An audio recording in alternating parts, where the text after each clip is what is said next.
Hello friends, कैसे हो आप लोग। आशा करता हूँ आप लोग सभी अच्छे होंगे। मैं भी अच्छा हूँ।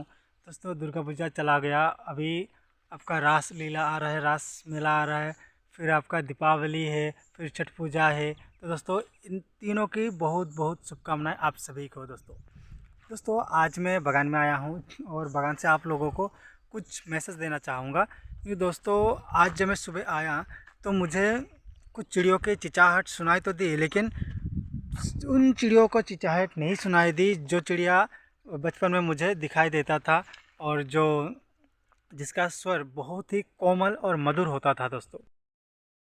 तो दोस्तों, जैसे कि मैना, ये आप देख रहे हो वहाँ पे दो मैना है।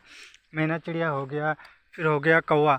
कौवा दोस्तों, पहले बचपन में बहुत सारे कौवा हमारे इस इलाका में रहते थे और सुबह शाम काँव काँव काँव काँव करते थे। लेकिन दोस्तों, अभी क्या हुआ, हंटर, ऐसे हमारे सोसाइटी में ऐसे कई सारे लड़के हैं जो हंटर करते हैं और हंटिंग करते हैं और हंट करके उसको ले जाते हैं और पका के खाते हैं। दोस्तों, ऐसे केवल कौवा ही नहीं, आपका तोता हो गया, मैना हो गया, फिर वो पहाड़ में रहने वाला कबूतर हो गया, फिर हंस हो गया, और बुलबुल हो गया, और कोयल हो गया। ऐसे कई सारे चिड़िया दोस्तों हमारे इस इलाका से लुप्त हो रहे हैं धीरे धीरे। क्योंकि दोस्तों, ये सब सारे जो चीज़ें, जो घटनाएं घट रही है, हमारे दुर्व्यवहार के कारण ही घट रही है। दोस्तों, मैं ये कहना चाहता हूँ कि इस तरह के जो वन्य प्राणी हैं, ये सभी प्रकृति के दोस्तों रक्षक है, बहुत ही बढ़िया रक्षक है प्रकृति के, और संतुलन बनाए रखते हैं। तो दोस्तों, इन सभी वन्य जीवों को हमें संरक्षण देना चाहिए, इन लोगों को मारना नहीं चाहिए। क्योंकि दोस्तों, इन लोगों को मारना यानी कि अपने ही दुर्गति को आमंत्रण करना। क्योंकि दोस्तों,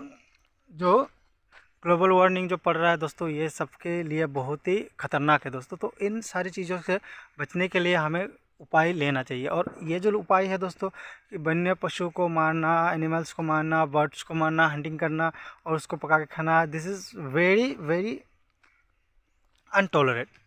और इन सब चीज़ों में रोक लगाना बहुत ही ज़रूरी है दोस्तों। वैसे तो कई सारे जगहों पे, हमारी यहाँ भी जगह जगह पे चौराहे पे आपका बोर्ड लगा हुआ है कि नो हंटिंग का, लेकिन दोस्तों कोई सुनता ही नहीं, इसको अनदेखा कर देते हैं और लगातार हंटिंग करने लग जाते हैं। और दोस्तों, हंटिंग करने के बाद क्या होता है, आज जो हुआ है, ऐसे कई सारे चिड़िया पूरे बागान में घूमते थे, पेड़ों पे, टहनियों पे, फूलों पे, पत्तों पे, और वो सारे चिड़िया आज लुप्त हो चुके हैं और हमें दिखाई नहीं देता है दोस्तों। ये बहुत ही बड़ी बात है दोस्तों। मैं क्या करता हूँ दोस्तों, कोई मेरे सामने अगर सांप भी मारे या बिच्छू भी मारे, कुछ भी मारे, मैं उसको मारने के लिए मना कर देता हूँ। क्योंकि दोस्तों, मुझे पता है कि प्रकृति को अगर बचाए रखना है, प्रकृति का संतुलन करके रखना है, तो इन सभी चीज़ों को, इन सभी प्राणियों को, इन सभी जीवों को रहना बहुत ज़रूरी है। क्योंकि दोस्तों, जब तक ये लोग है इस संसार में, इस दुनिया में, तब तक हम भी है। अगर हम नहीं रहेंगे तो ये भी नहीं रहेगा, या फिर ये नहीं रहेंगे तो कदाचित हम भी नहीं रहेंगे। इसीलिए दोस्तों, इन सभी चीज़ों को बचा के रखना बहुत ही ज़रूरी है दोस्तों। यह वीडियो मैं इस पर्पज़ से बना रहा हूँ कि आप सब भी इस तरह के ही स्टेप ले, और अपने जो सोसाइटी है, अपने जगहों के, अपने गांव हो, शहर हो, या बागान हो, या कोई भी जगह हो जहाँ पे लगता है कि आपका हंटिंग हो रहा है और वन्य पशुओं के ऊपर अत्याचार हो रहा है, तो इन सभी को रोकना चाहिए दोस्तों।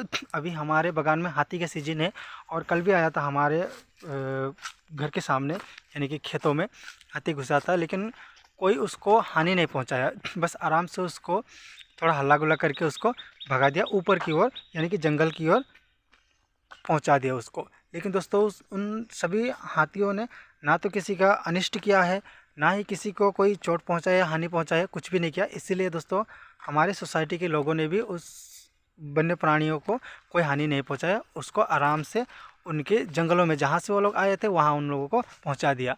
तो दोस्तों, इस तरह की जो स्टेप है वो हमें लेना चाहिए। क्योंकि दोस्तों, इस तरह के स्टेप लेने से कई सारे चीज़ों का हम बड़ी आसानी से हल कर सकते हैं, उन प्रॉब्लम्स का हम सॉल्यूशन बहुत ही आराम से निकाल सकते हैं। तो दोस्तों, ये था मेरा आज का वीडियो, जो मैंने वन्य पशुओं को संरक्षण देने के लिए जो मैंने बनाया, ये था। तो दोस्तों, मिलते हैं अगले वीडियो में, तब तक के लिए मुझे दीजिए इजाज़त। नमस्कार, जय हिंद, जय भारत, खुश रहिए, हंसते रहिए, नमस्कार।